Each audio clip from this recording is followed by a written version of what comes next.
Hello and welcome back to my channel. আশা করছি তোমরা সবাই খুব ভালো আছো, আমিও ভালো আছি। তো এই ব্লগটা যেটা দেখতে পাচ্ছ, এটা হচ্ছে আমরা যখন ইউপিতে গিয়েছিলাম, ওখান থেকে বাড়ি ফেরার আগে আমরা চলে গেছিলাম বেনারস ঘুরতে। তো তখনকার ব্লগ, এই ব্লগটা ফাইনালি তোমাদের সাথে শেয়ার করছি। ব্লগটা খুব বেশি আমি করিও নি, কারণ তখন ওখানে গিয়ে দুদিন পরে তোজোর শরীরটা খারাপ হয়ে গেছিলো। যাই হোক, তো ভিডিওটা স্টার্ট করছি। আশা করছি তোমাদের ভিডিওটা ভালো লাগবে, আর ভালো লাগলে কিন্তু অবশ্যই করে লাইক, কমেন্ট আর সাবস্ক্রাইব করতে ভুলবে না।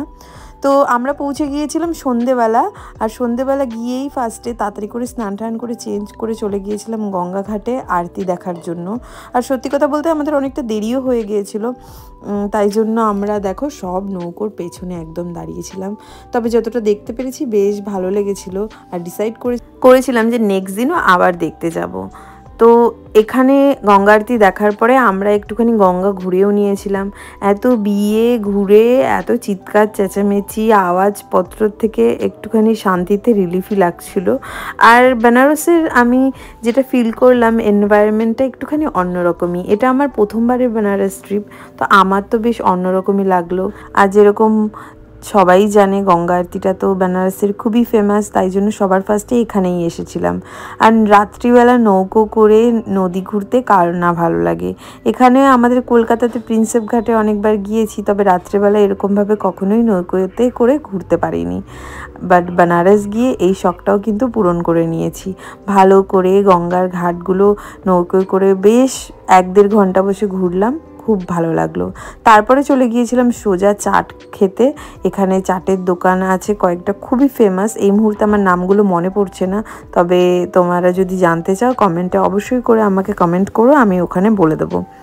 তো ওখান থেকে গিয়ে সোজা আমরা চলে গিয়েছিলাম ঘুমোতে। আর এখানে তোজোর বাবা ঘুমোচ্ছিল, আর তোজো মাঝরাতে উঠে খেলা করছিল। আর ওর শরীরটা খারাপ ছিল বলে আমি আর ওকে জোর করে ঘুম পাড়াইনি। তারপরের দিন আমাদের যাওয়ার কথা ছিল সারনাথ। তো আমরা যথারীতি সকালবেলা উঠে রেডি হয়ে চলে গিয়েছিলাম সারনাথ। এই যে দেখো পৌঁছেও গেছি। আমি মধ্যেখানে ক্লিপ নিয়েছি যতটা আমি পেরেছি, কারণ তোজোকে নিয়ে সব কিছু করে আমার ঠিক মনে থাকছিল না ভিডিও করতে। আর জায়গাটা বেশ ভালো ছিল, আর ওই টাইমে না একটু ঠান্ডা ঠান্ডা ছিল, তো ঘুরতেও অতটা কষ্ট হচ্ছিল না। এই যে দেখো আমরা কিন্তু সারনাথ ঘুরে নিয়েছি। তারপরে এখানে আমরা চলে এসেছিলাম ভারত মাতা মন্দির দেখতে।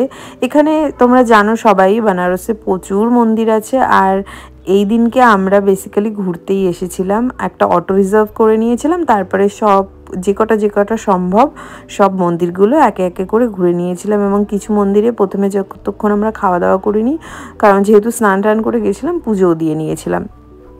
আর অতটা সত্যি কথা বলতে আজকে ভিড়ও ছিল না সকালবেলা, জানি না কী কারণে, তবে অতটা ভিড় ছিল না, তাই আমরা আরামসেই কিন্তু সব মন্দিরগুলো ঘুরে নিয়েছিলাম।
যেরকমটা বললাম ব্লগের শুরুতেই, বেনারস কিন্তু আমরা অনেক দিন আগেই গিয়েছিলাম, তখন ঠান্ডা ছিল আর তখন তোজো অনেকটাই ছোট ছিল, তাই তোমরা ওর মুখটা দেখলেই বুঝতে পারবে, তখন ও অনেকটাই ছোট ছিল, 6 মাস ছিল ওর বয়স। তো ও হয়তো ভাবছে এখানে যে আমাকে কোথায় কোথায় নিয়ে ঘুরছে, ওর ফার্স্ট অটো রাইডও এখানেই হয়েছে। তো এখান থেকে আমরা সোজা চলে গেছিলাম আরেকটা মন্দিরে, যেরকম দেখতেই পাচ্ছ এখানে পুজো দিয়ে নিয়েছিলাম। মনটা বেশ অন্যরকম লাগছিল সেদিনকে, যেহেতু এরকম একটা বেনারসের অ্যাটমসফিয়ারটাই অন্যরকম। তবে এই দিনকের পরে আর আমি সেরকমভাবে ঘুরতে যেতে পারিনি, আরও 2 দিন ছিলাম আমরা ওখানে। তবে তোজোর প্রচণ্ডই শরীর খারাপ হয়ে গিয়েছিল, আর এই শরীর খারাপটা বিয়েবাড়ি থেকেই হয়েছিল ওর, আর এখানে এসে একটু বেড়ে গিয়েছিল, যার জন্য আর আমি একদিনও ঘুরতে বেরোইনি, কোথাওই বেরোইনি। ওকে নিয়ে ডক্টরের কাছে গেছিলাম, রেস্ট করিয়েছিলাম। যাই হোক, তো এই যে দেখো আরেকটা মন্দিরে চলে এসেছি।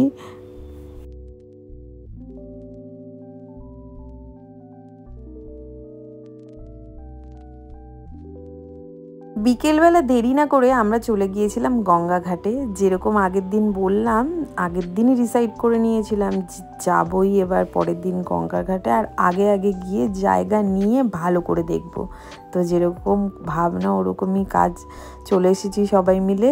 একদম দেখো গঙ্গা আরতি কিন্তু এখনও শুরু হয়নি, আর সবাই দেখতে পাচ্ছ লাইন দিয়ে কিন্তু বসে পড়েছে গঙ্গা আরতি দেখার জন্যই।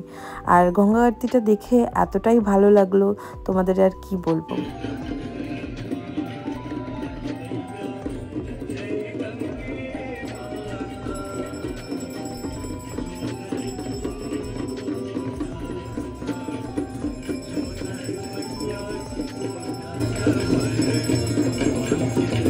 তো আজকে আমার এই ছোট্ট বেনারসের ব্লগটা কিন্তু এখানেই শেষ করব।